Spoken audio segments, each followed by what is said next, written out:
আসলে কি বলবো যে বুঝে উঠতে পারি না। সকালবেলা ফজরের নামাজের পরে একটু ঈদগাহ থেকে নামাজ শেষে এসে বিছানায় শুয়েই শুনলাম যে সোহাগ ইন্তেকাল করেছে।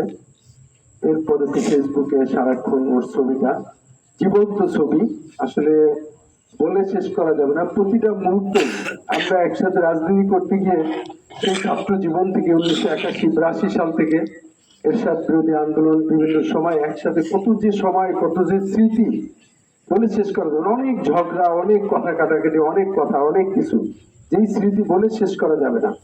আমার ছোট ছেলেটা ইন্টারমিডিয়েট পরীক্ষা দেবে, সে বলতেছিল খুব প্রাণ উচ্ছল ছিল। সোহাগ তালুকদার খুব একটা মনের ছিল, উচ্ছল একটা ছিল, প্রাণবন্ত ছিল, এরকম বলতেছিল শুনে আমাকে ফোন দিয়ে। আসলে এটা ওর ব্যাখ্যাটা করে শেষ করা যাবে না। খুবই মেধাবী ছিল, খুবই যোগ্যতম একটা লোক ছিল।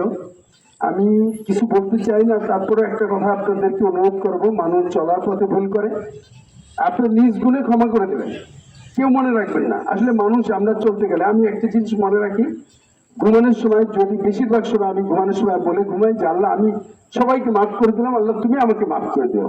আমরা মানুষ হিসাবে আমাদের এটাই কিন্তু উচিত। আমাকে অনেকে অনেক রকম কথা বলেছে।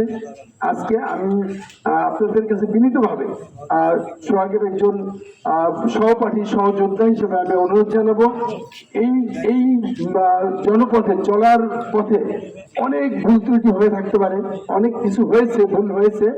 আমি আপনাদেরকে এইটুকু জানাবো, যে এখানে উপস্থিত হয়েছেন, যে শুনেছেন, যে আমার কথাটা শুনবেন, তাদেরকে আমি আহ্বান জানাবো যে মাফ করে দেবেন, ক্ষমা করে দেবেন, আর মনে রাখবেন না। এবং তাকে আল্লাহ বেহেশতে নসিব করুন, তাকে আল্লাহ ক্ষমা করে দেবেন। আল্লাহ, আমরা যদি ক্ষমা না করি তাহলে হয়তো আল্লাহ ক্ষমা করবেন না, কিন্তু আমরা ক্ষমা করে দেবো মানুষ হিসাবে। এই অনুরোধটুকু আহ্বান আপনাদের জানাই।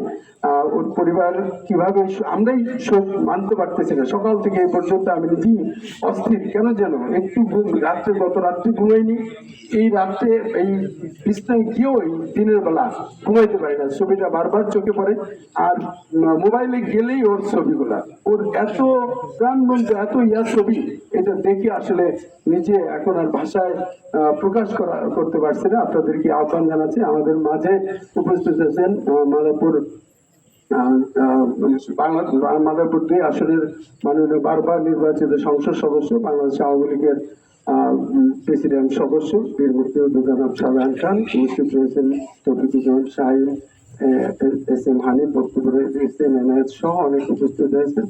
সকলের দীর্ঘায়ু সুস্বাস্থ্য কামনা করে, যারা এখানে উপস্থিত হয়েছেন সকলের সুস্বাস্থ্য দীর্ঘায়ু কামনা করে আমি এখানে শেষ করছি। আমি শোক সংশ্লিষ্ট পরিবারের প্রতি আল্লাহ রহমত দান করেন, আল্লাহ এদেরকে এই শোক সহ্য করার তৌফিক দান করেন। আমিন। আসসালামু আলাইকুম ওয়া রাহমাতুল্লাহি ওয়া বারাকাতুহু।